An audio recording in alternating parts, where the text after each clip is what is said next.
Welcome to Season 2 of the Wood Podcast. This is a lo-fi skateboard podcast where we talk about where we're from, our beginnings, our boards, our back problems, and our homies. We love the pros, but there's also a whole world of B-team celebrities, ramp builders, local rippers, little groms, and all the people you don't get to hear about on a normal basis. And who knows, you might actually hear a pro or two on here one day. But for now, enjoy the deep cuts. Hey everybody, welcome to another edition of the Wood Podcast. This is your DIY podcast, all janky all the time, the B teams, the people that don't ever make it pro, but definitely deserve a little bit of the spotlight. So today I have with me, it's kind of raining, as you can see. This is my house, my garage. That's my car, and the hood's open. I have James, the boss, Harlan here with me. Yes, sir. He's helping me fix my car, and or he's not helping me. He's the one fixing my car. It's got a lot of issues with it because, yeah, I don't really take care of things in the best way. Kind of chaotic person, but DIY, yo. DIY. Yeah. That's how we're living. Hell yeah. But you know, while it's raining and while we had some time, I wanted to get him on the Wood Podcast because this guy is a really good skater and he's a really good BMXer too. He crosses over, and he was playing piano, Beethoven's Moonlight Sonata in my house. Man of many talents here, and he's working on my car. So, James, welcome to the Wood Podcast. It's been a pleasure, man. Thank you. I've never been on a podcast before, so this is new to me. Yeah. Well, this is definitely not your most formal podcast. Basically, I just ask like the same questions. I say, you know, what was your first board? What was your first experience? What was your first memory of skateboarding? Like the very earliest thing you can possibly remember of skateboarding. My earliest memory of skateboarding was the kid across the street had a skateboard, and I was like, let me ride that. And after, you know, begging my parents for probably like a year, I finally got a skateboard for Christmas. And like, by no means, like, my parents went and got a Walmart board. And that, like, you go from like skating like the neighborhood kids, like professional board, and you get like a Walmart board, and you're like, what the fuck is this? so I do remember, like my first pro board that I got and like pro wheels and like full fucking setup was like my 9th birthday. And so like to me, that's like when I started skating. That's, you know, how old are you like, now? I'm 26. I turned 27 in April. Okay. Yeah. And so I've been skating for 17 years. Okay. Yeah. All right. Been getting down for a while. Yeah. Putting in the time. Yeah, definitely. I've focused in on this year specifically on my skating more than my biking. I've put the bike down. That doesn't mean I don't still take it out to the skate park and do a backflip for everybody every now and then. Once you have them, they don't go nowhere. Yeah. You're like, hey, you get comfortable being upside down at 10 feet in the air. It's like that feeling alone beats a lot. But no, so back to I remember. Wait, you rode around with the neighborhood kid on a professional board? Yeah. And then you bought yourself a Walmart board. No, my parents bought me a Walmart board. Okay. Yeah. And so after that, like I remember getting the board, and it was a Bam Margera board. It was an Element with Thunder trucks and Spitfire wheels and red bearings. No. The board that I got after the Walmart board. Like, right. Yeah. So that, because the Walmart board was just... So that's kind of anticlimactic for you, right? Yeah. You're like, what the heck is this? Yeah, I was like, this isn't, like, the bearings were plastic, or not plastic, the trucks were plastic. Yeah. And the wheels, you can't, you know, like if you grab like a skate wheel and you just, wow, no, it did like a rotation and a half, and it was like, we're done. Yeah. And so like getting into skating was, kind of like defeating, because it was like, I don't like this. I don't like, what the fuck is this? And so I remember bitching about it and complaining, and like my dad grew up, his good buddy Jimmy was a skater. And so I'm assuming he asked Jimmy, and Jimmy picked out this board. And I remember it was like an 8 popsicle. And I remember I had it for 2 days, man. I had this board for 2 days, and I went to go ollie off a curb, and I shot it into a road like before going to fucking school, and a car ran it over. Oh, man. Yeah, that was my first fucking board. And but the cool thing was is I had a bunch of money. So like my stepmom at the time, yeah, A bunch of money? yeah. I say a bunch of money. I had like $150 For a 9-year-old. That's baller.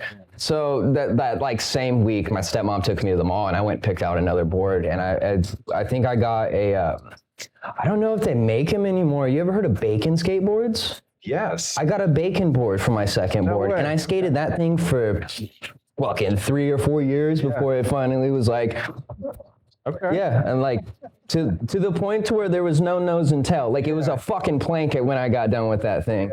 Yeah. I like my board now. Yeah. Yeah. And then you know, as I progressively got better at skating, my parents kind of realized, like my dad would take me to the skate park, and we would, you know, like he got to watch that early progression of like trying to kickflip like a 5-set and go, well, that's fucked. And it was like, that's what you're doing. It was like, yeah, that's what. Yeah. Do you not understand? Like, this is what I wanted to do. Yeah. And I remember, like, one of the last times my dad's probably watching me skate, I was probably fucking 14, and I was finally had the balls to, like, ollie onto the fucking rail at Round Rock and go down the 4 on it. And, like, I remember my dad, like, pulled out the fucking camera and was like, and I was like, all right, sick. And Are you winning, son? yeah, you know, well, like, the thing was, is, like, I played football and I did like baseball and whatnot, but like my dad sucked the fun out of that because of he was always trying to be like coach, and like this was like the one sport my dad couldn't coach me. It was like this is all on fucking you. Like everything you learn, everything you do, that's I have no fucking I don't know the first thing about skateboarding. And so I think that's the main reason, like that sport in particular, I was allowed to be myself. I didn't have to meet expectations for it, except my own. And that was big. And, you know. Sounds like you were about in middle school at that time. Yeah. And so, you know, one thing that got me into skating and BMXing, though, is my mom lived in Kansas. Okay. And so I would go to Kansas for the summer. Well, all the homies there fucking BMX. And so there was a point to where I got a BMX bike, and I didn't touch my skateboard for a while. But I think I was at the park one day and someone was skating. I was like, let me see that fucking thing. And it's like, it's like, hello, my old friend. Yeah. Like, you know, like once something's an outer extension of yourself, and then you walk away and you get back on it and you go, why the fuck did I ever leave? Like this is it. This is where the money's at. This is what I want to do. This is what I like. And so, you know, like now as we get into like, you know, I'm going into my 30s. Like I'm in my late 20s, my 30s. And so like not being picked up as a younger person, or even like now, is I'm not skating at 110% ever. You're not going to watch, like some days you'll watch me turn that fucker up and you'll go, oh, it's one of them. And then like most, like I turn it to 110 on like 1-2 tricks at a time at the park, because once I go to 110, I'm turning it right back down to 75, 60, and that's where I'm going to sit for the rest of the night, because I just got off on 110, you know, like that's what did it. And so I think the fact that like I like NeverWas is because like I was never pro, but like as I sit like where I'm at, like on my bike, all my friends are professionals. All my friends are professionals. Like the godfather of my son's like #1 best BMXer in the world right now for the streets, like doing backflips off of fucking curbs. And you're like, this is ridiculous. And so, you know, like I had a moment where I stopped and like I looked around and I was like, I'm there. I'm definitely fucking there. Like, because back to, it's not like nowadays, it's not about like your skill level, it's about who you know. Yeah. And that's really, really big. And so I don't have to be the best skater, and I just, the perception of seeing who's around me, and I'm like, okay, I get it. But back to 110, I not being picked up or followed, I didn't have to crush my body to fucking, like, I've suffered my injuries, of course. Like, my wrists don't fucking bend back farther than that, my man. Like, this has been broke 4 times. I've shattered my jaw, pushed my mandible up in my eardrum, made my ears bleed. Like, I've rocked my shit. But, like, I don't have career-ending injuries, you know, like my knees are good, my ankles are fucking great, you know, wrists not so much, but that's for falling, you know, like, and as I get older, it's more about longevity.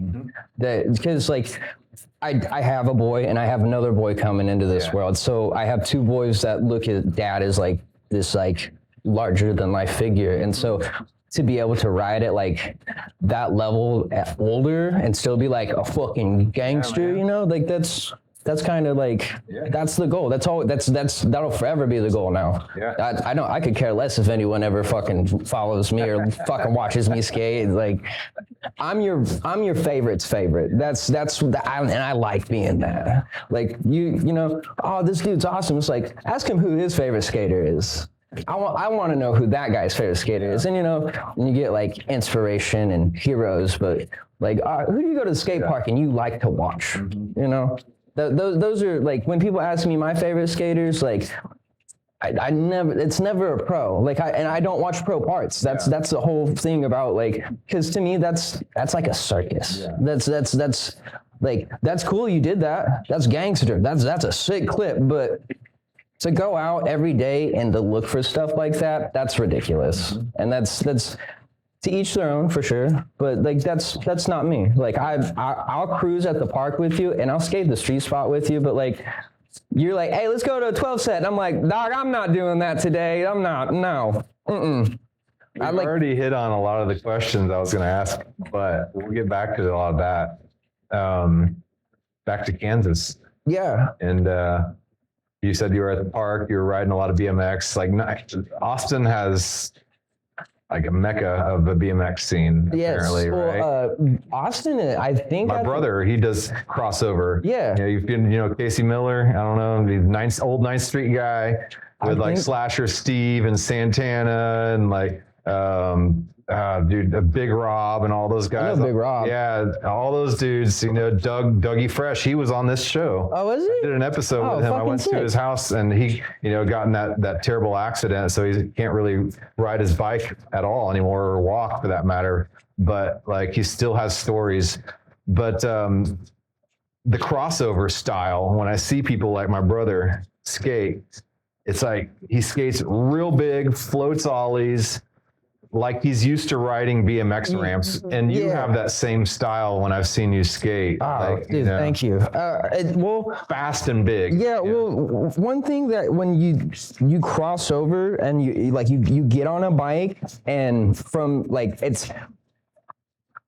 I physically see my line, and you can, same with skating, but like on a bike, my line on a bike and the line on a board are completely different. Yeah. Because on a bike, I'm sending it out 6, 7, 8 feet on a quarter, and on a board, I'm just maybe above coping. Yeah. But like, so for me, like, I learned, speed is your friend on a bike. Yeah. It really is. Because, like, say, one example for this is I was pussyfooting a 360 over a spine the other day. Like, I'd hit it, and I'd just throw it and just fucking huck it up. And I'd go to flat every fucking time. And it was ugly. It didn't feel right. And my buddy I was riding with, Lucas Shayla, I build race cars with him at Euro Classic Motorsports, and he's a fantastic rider. He was like, go faster, go way faster. And so, you know, back to turn the dial a little bit. All right, whoop. And so the moment I went faster, I dropped my shoulder and I looked down. Perfect. It was perfect every time. And from that, and it was like, okay, I have to be comfortable going fast. I have to be comfortable being in the air. Otherwise, if you're pussyfooting, and if like, fear's okay. You can fear. It's when you panic is when you get your fucked. When you hesitate, and you can't fucking hesitate when you're going fast at all. There's some skateboarding tricks like that. You know, yeah, well, like different style. Yeah. Well, for me, like tricks on a skateboard that require like being locked in, most of them. And skating at that high rate of speed are like for me, like tail slides over a quarter. or no slides. Like I can't hesitate on it, otherwise I'm gonna get bucked. Yeah. And it's the same thing like when doing rails too. Like you don't go slow at a rail. Don't ever go fucking slow. No. Yeah, that's good advice for people trying to learn rails. Like, don't go slow. No, you have to go fast. Well, like the thing is like you're sliding, and so like if you're slow, you're just it's just like jumping on it. Like you want to pop and keep that momentum, and that's where you get that slide and all like the counter friction. And so that's one thing. Also, can we talk about wax? I'm sorry. Are you pro or against wax? I am for wax. I am all for wax. Wow, oh my God. Likes wax. I'm sorry. I know everyone hates me for it, and like, yes, I am that fucking guy, and I don't care. Because one thing I learned, I got who yelled at me? It was like one of the first NeverWas is NeverWas. Yeah. No, we're both part of that. Yeah, no, I love that crew. Oh man, I have his name on the tip of my tongue. Eric Kahn. Eric Kahn got. I was me and Bryce Miller skating that pink ditch, and they had a curb set up. And I didn't realize like curb skating, you're not supposed to fucking wax that thing. And like, dude, he came up, he yelled at me and like scraped it off, and I was like, I learned my lesson though. Curbs aren't for wax. When I talk about stuff needs to be waxed, is like back to I'm moving at such a fast rate through the park on certain lines that if I touch something and there is any bit of resistance, I'm putting I don't go and like cake wax on fucking rails or anything. I'll rub my board like a fucking surfer, like a gentleman. But like certain things deserve wax. I'm sorry. I just saw on Instagram today, actually this afternoon. I don't know if it was Mark Fleming or Mongo Chatter from San Antonio, but they posted wax or no wax on a curb, and they like let the conversation begin. Yeah. I need to go back and check up on that thread. Well, here's the thing about like curbs, fucking enamel or fucking lacquer over it. That's the key to smooth curbs, and you don't wax those. You want the crust. That's understandable. But like I went and made my own spot. I'll go pull out my rub brick and my fucking cans right now. Making your own spot is a work of fucking love. A work of love. Like I spent 5 hours. It's about this tall, and it's a full fucking concrete square, and it's back behind the big lots off of fucking like 183 in McNeil. Okay. And it's like 50 feet fucking long because it's where the semis back up. Okay. And so it's a massive curb. And so I spent fucking. I smoothed the fuck out of it is what I did. I spent hours smoothing it, and then went back, dusted it all off, and like I laid wax and then enamel over. And like when I mean like butter smooth, and you're like, doesn't that come off? And it's like, yeah, but like it's for me, I tested a lot of stuff that like works, and like that was the one that I never got hung up on. Okay. And so like, I like the bottom side of it where your wheels touch, waxed as fuck, but the top part is all enamel. And so like it's, I was learning slides and so it's your little DIY spot. Yeah. We're in a Lizard DIY sweatshirt right now, and like you seem to be all about the DIY. And it's like it doesn't just apply to ditches and building training with Quickcrete. It can apply to certain curbs that you want to tend after. Yeah, right? Well, and here's the thing about like wax or no wax. That's my fucking curb. Yeah, get off my curb. Fuck. So old like crusty curb guy. You're too young to be an old crusty curb guy. The fuck ever. So like if you don't like what someone else is like doing, and I understand if you skate that spot, but you can always go find or make another one. Yeah. That sucks. Yeah, but like it's transitory. Respect other people. If they don't like wax, I'm not going to go in front of them and fucking beef it up. Like I'm not a dick. But like my own spot, don't tell me how to wax my fucking spot. Yeah. That's on me. That's what I want to do. That's and so that's fair. And like if you want to be pissy about it, by all means, that's your that's for you. All right. So with that in mind, and then with your BMX background, what do you think about like pegs on coping? Do you get mad at BMXers? No. They do stuff. Fuck no. It's a skateboard. Okay. It's a skateboard. It's supposed to get fucked up. You think your trucks, you think you slamming and constantly does not take shit away from it. Yeah. Pegs are the same thing. Oh, I've seen pegs break this and that. Yeah, but how many skaters What fucking about like hit that? chucking away at the concrete though, underneath the coping and stuff, and then Well, like, how do they chuck away underneath? Like, how are the pegs hitting that? Like, because you have to air out and land on top. Yes. Okay, I'm just regurgitating arguments that I've heard from skateboarders about BMXers at skate parks, right? Well, like, I'm trying to figure out how it's more or less damaging. I think they both deserve their place, and a good place that has done it is Houston, when they have two separate massive parts. Yeah. So you don't even have to have that fucking conversation. Yeah. And that's great, but like at Round Rock, I think I'm the only person that skates that pole regularly. Yeah. And for the most part, it's BMXers that ride that park. Yeah. And so, you know, there's definitely a time and place, and like a lot of people that skate, they're like, the transition's funky, it's weird, and it is. But like, you learn to skate that fucking pole, you can skate anywhere. Yeah, that and Mabel Davis, yeah. True, very true. Mabel Davis is where I learned to drop in on that 10-foot section, Really? and that's what gave me the balls to go to Round Rock and fucking try it. Okay. And then after that, that's where I got the nollie. If anyone's watching me skate, it's my nollie back D's in the deep end. Yeah. That's where they were learned. That's the proving ground where they were thrown, was in the deep end of fucking Round Rock. Speaking of learning to drop in, let's rewind a little bit and go back to you, like learning to skate. You sound like you were learning to skate street at first. Did you jump into tranny at all? You were at the skate park with a bunch of BMXers.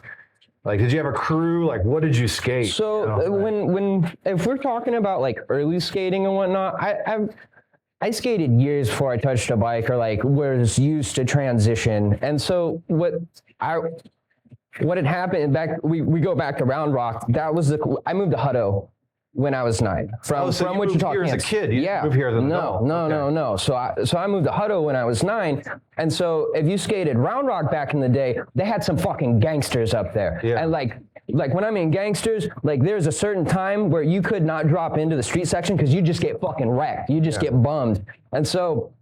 As like intimidating as that was for a kid, it was easier to go to the bowl and skate Round Rock than to be down in the street section with those guys. And so, and as I got older, obviously, you know, like you can't fucking punk me. I'm not a child anymore. I fucking skate. You got a black eye to fuck around and find out, man. But you know, like, so I learned to get good in the bowl, and so. Because the street section wasn't for me. And then of course, you know, I'd skate in the street at home with like the neighborhood kids and whatnot, and ollie gaps and, you know, learned kick flips and learned all my flat ground. But the majority of like actual park skating for me was transition. Okay. Was massive 6 foot tall quarters. And that's what I learned to drop into. I didn't learn to drop into a 3 foot quarter. Do you think BMX had any influence on learning that transition?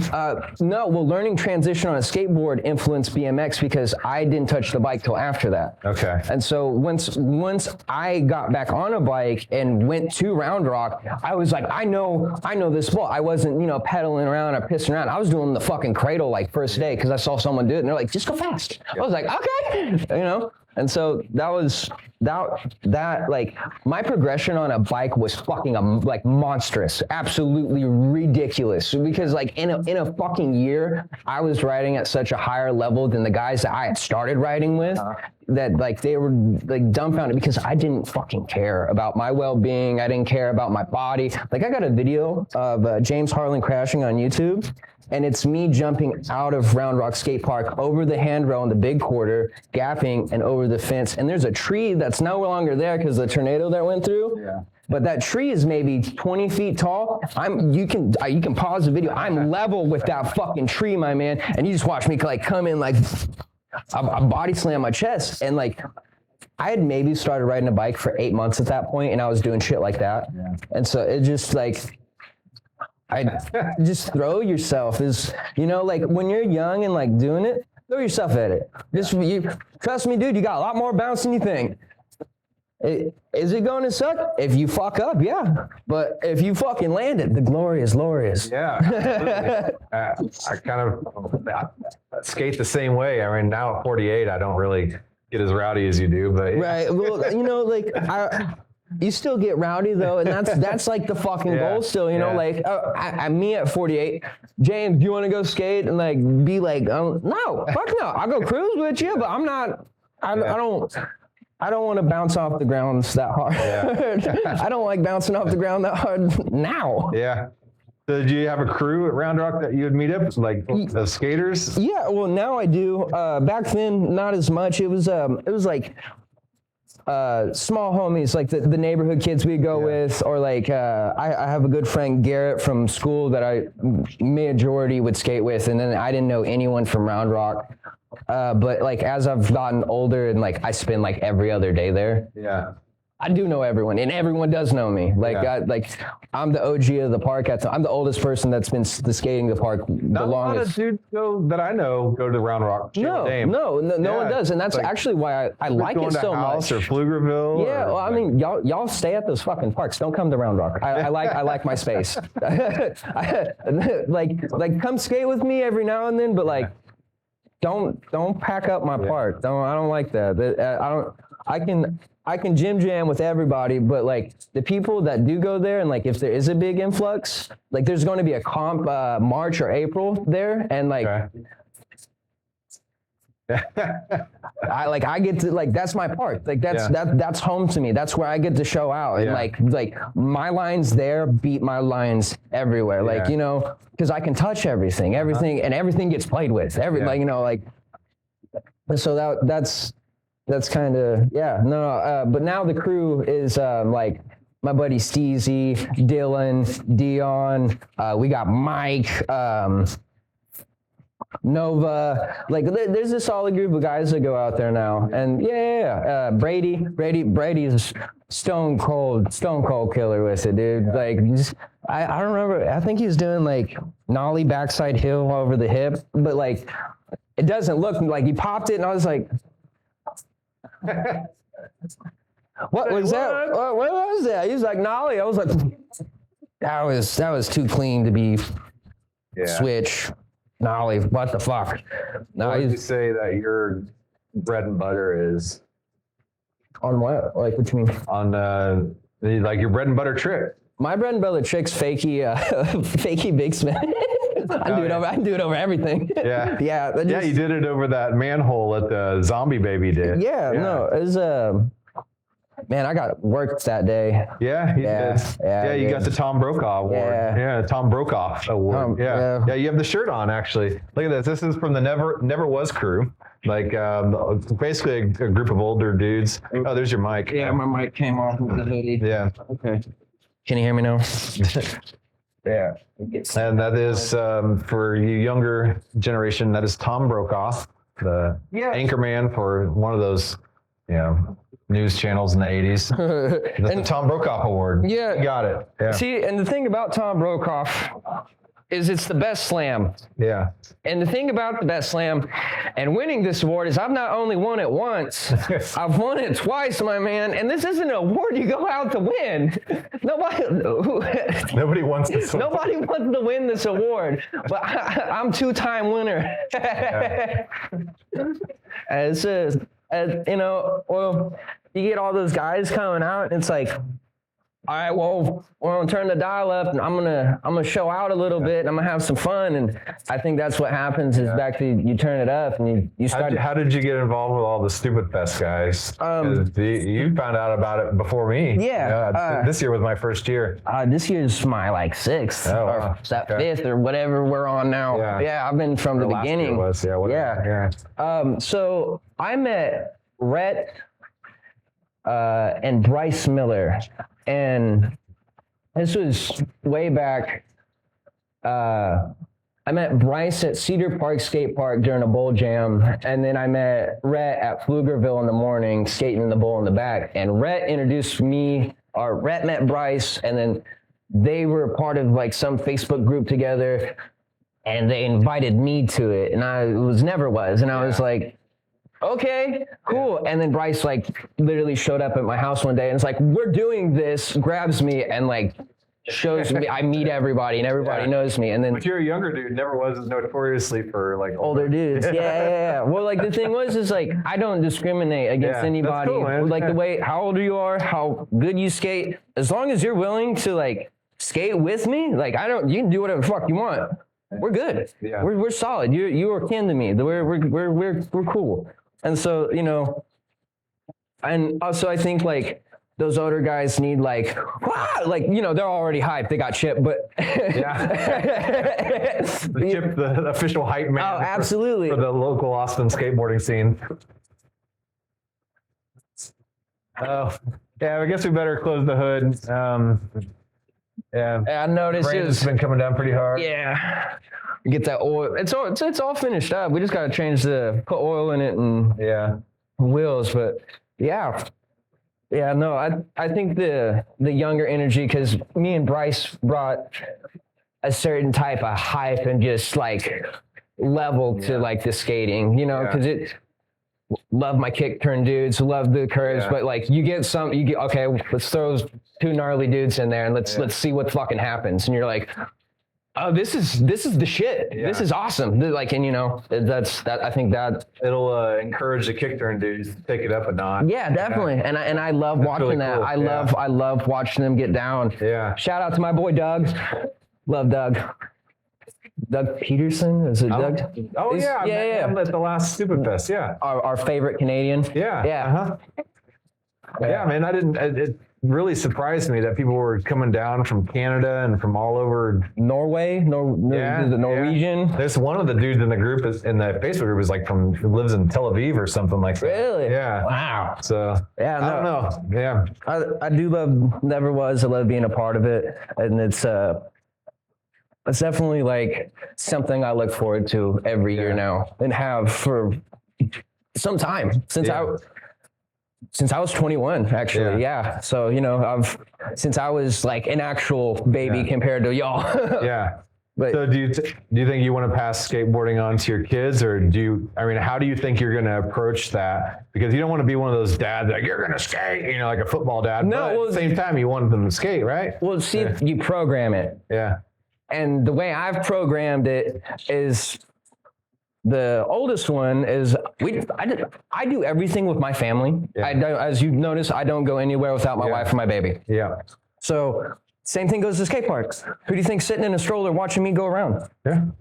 And that's all he wants to do. I got him a little BMX bike. I got him a little skateboard. It's his favorite two toys. Yeah. And like, so now I'm just waiting to where he's just big enough to where I can take him there and not worry. Yeah. And that's kind of like that fine line. You're like, do it now. And it's like, look, if someone bodies my child, I still don't have the control not to go to jail. Yeah. So I'm aware of that. And I'm like, okay, well, we're going to wait until he's old enough to, you know, be aware of the skate park. And even then, I've bodied so many kids. We don't go to the skate park when I go to the skate park, you know, like we're not doing night sessions with him or whatever. Yeah. That's a morning thing, but no one's there. You know, it's little kids. And I think a lot of people need to have that conversation with themselves, because it's like if you push your kid out in the fucking street during it busy and you're like, all right, walk across. And it's like, that doesn't fucking work, man. Yeah. Yeah. So I think skate park etiquette needs to be talked upon about etiquette, two parents. safety, respect. Yeah, absolutely. Yeah. And that's a big. But without being a curmudgeon about it. Yeah, well, you know,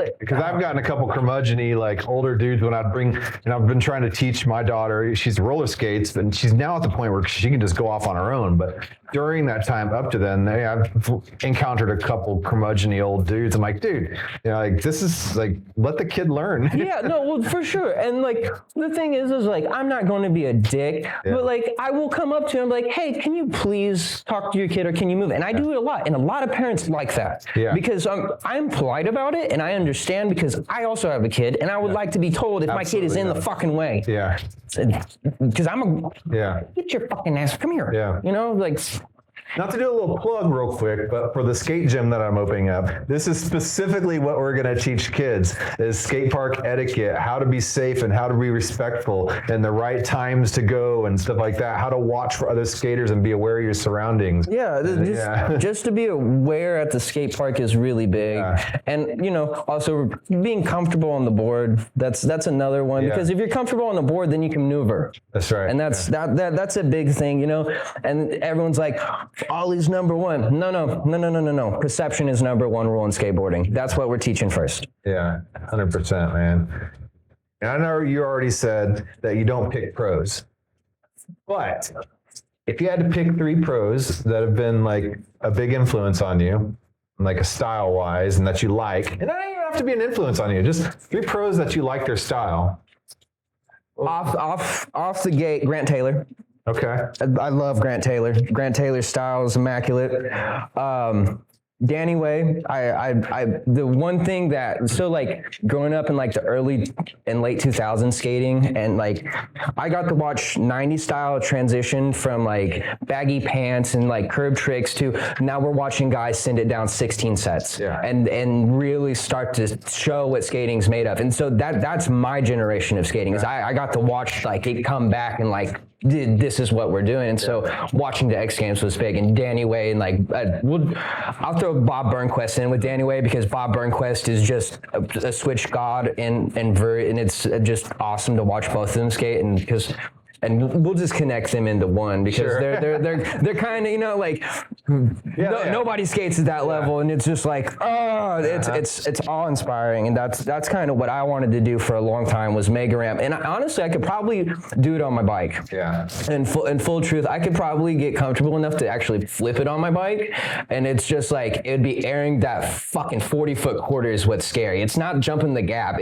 or rolling in. It's rolling up to a fucking wall. Well, speaking of not hesitating and using speed, that's one of them. That's one where you go, I have to. You can't pussyfoot on that. No, that one's gnar. That's the definition of gnarly. Yeah. Like when you want to compare something, just pull the mega ramp into the picture and be like, is it this gnarly? No. Okay, well, let's tune it down. So those are 2. Yeah. So who's your third? Third. Who is it? He skates for Preacher. Well, there's a couple that like now I start thinking of them that I do follow. I think, man.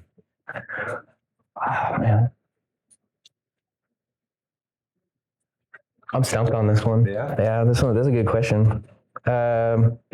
This Creature to me embodies like the early 2000s Hesh skating. Yeah. Like Tony Trujillo, like Bob Burnquist, not Bob, Dan Drabel, Chet Childress, all those dudes, you know. Yeah, I don't know if he skates for Creature, but Pedro Barro. Pedro Barro is that fucking Brazilian can skate. That dude kicks out. He's Colombian. He's kind of right there with Bob Burnquist and Danny. Yeah. No, well, he puts out street parts. Yeah. And like, good Lord. Yeah. No, Pedro actually, I think this year got robbed for Skater of the Year. Yeah. The part he put out right before, like, he waited like a week before they're nominated and he dropped it. Oh my God. No, that Pedro Barro is up there too. Yeah, I'd say Grant Taylor, Pedro Barro, Danny Way, Bob Burnquist. Okay. Thanks for humoring me on that question. Absolutely. Now, another question to humor. What is like? Are you a shapeboard or a popsicle guy? It depends on what I want to skate. I want recently over the last, I would say year, I went back to popsicle. For the longest time, I was shaped though, and like Hank, I got boards from Hank Hondo. I had a couple other shape boards that were given to me. I had Lewis, the dude, I can't make Fickle. I had a couple Fickle boards, skated those. I like those. See the thing, those boards don't break. Yeah. You gonna hurt your heel before you fucking break that motherfuckers. And I like those for a long time, but like my skating's still transitioning, it's still progressing, it's still changing. And as like I started to skate more and more, I realized I didn't do a lot of flip tricks. And then when I was doing flip tricks, and you can flip those boards, but they're so fucking big and they flip so slow. So what should be like an instant like reaction, have it boom, boom, boom. It's not. This suddenly now you're working for a war on this fucking trick, and you're like, that got old. That got really old really fast. And so finally, it was a shaped 9-inch popsicle. Okay. so both.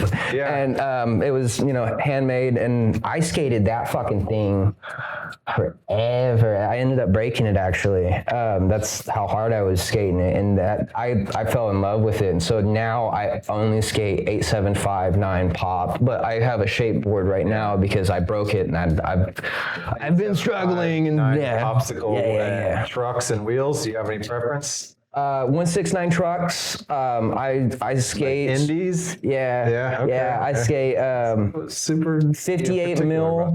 Yeah, no, I'm super particular about my trucks. I don't skate anything else. Okay. I have 2 sets of them. Yeah. I skate 58 millimeter Spitfire conical shape. They're really good for slides, but they also have a lot of traction for when you're like fucking digging for it. Like you come into a curve that they won't break unless you want them to. And so I really dig those, and they slide really nice. And then I ride ceramic bearings. I go all out. Old Boys bearings? Yeah, no, like the $100 like Swiss. Like, yeah. Old Boys makes ceramic bearings too. Yeah. I got some on my wheels. Oh, yeah. No, I don't like to have resistance when skating. So when I mean like I want my board to go, I want my board to go. Like I want to pump, like I want all my speed to come from that. And so like I learned that new like better bearings were the move, and I clean those things. Like I've had those for like 5 years. Well, you're a mechanic. I don't maintain my board and equipment. I maintain all my shit. I have to, because like so you have it in your blood. Yeah, well, dude, I break so much shit, and it's like, you can prevent that. And I'm like, go on. There's always that guy. If you do this and this and this, you could maintain. Dude, I stopped throwing my board. I haven't thrown my board or my bike in like fucking. You're not a focuser. No. Okay, no. Yeah. Well, that's actually the main reason I walked away from skateboarding to biking, was because I was getting so frustrated with skating, and just like, struggling for a kickflip was just not for me. And to just get on a bike and just go and just be in the air that was the feeling I wanted. That's always the feeling I'm chasing, is just floating through the fucking air. That beats all else. It's better than sex. It's better than fucking drugs. That is what gets me off and gets me through the day. Yeah, just they're few and far between. Or, I mean, not really. I do it every day, but like they're short, and you gotta enjoy them. You gotta be locked in. Well, I guess this is turning into a decent episode, like as far as length. What are your words to kids younger than you? Any special words of wisdom to people getting into skateboarding, kids who are already skating?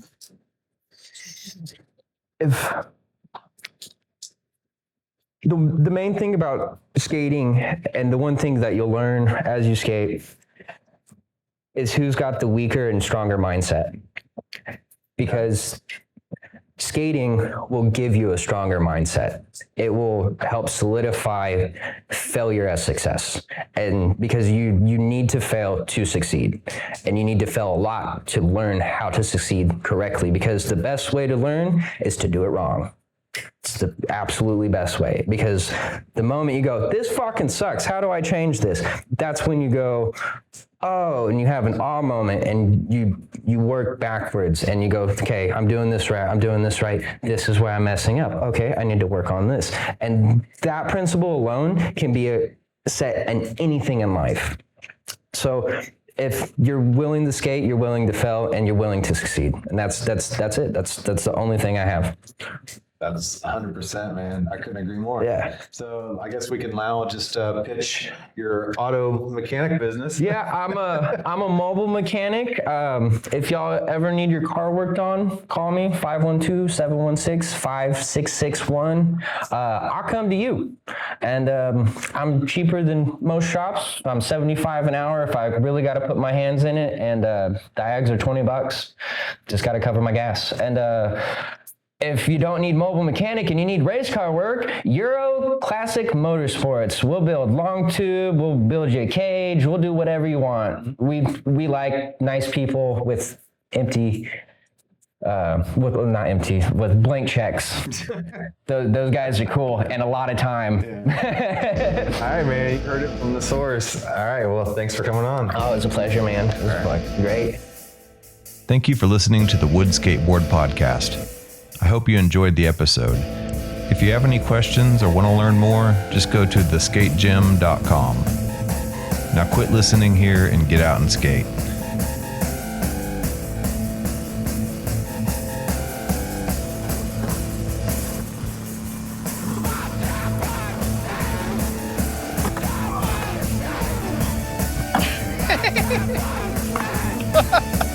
That was a lot of noises. It's kind of like Waco.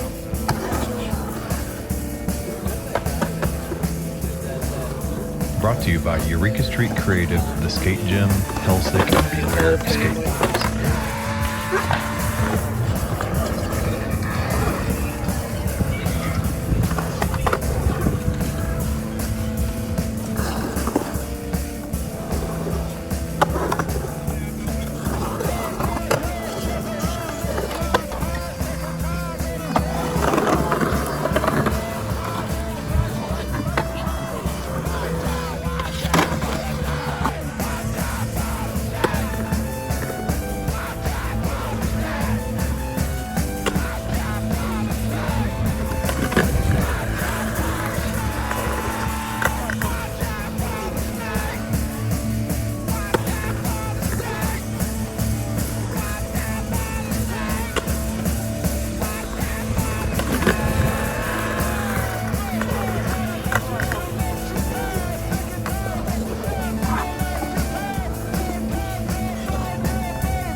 Yeah.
The pocket's fun.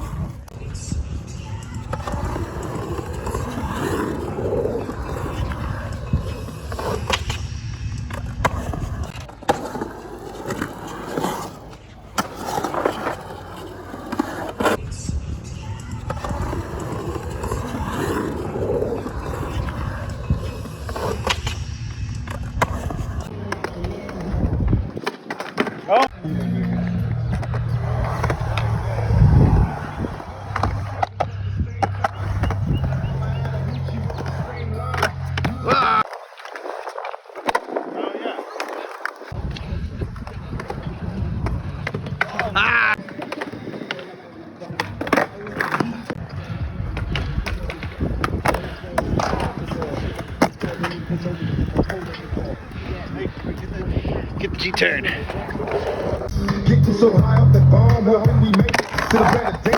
Yes.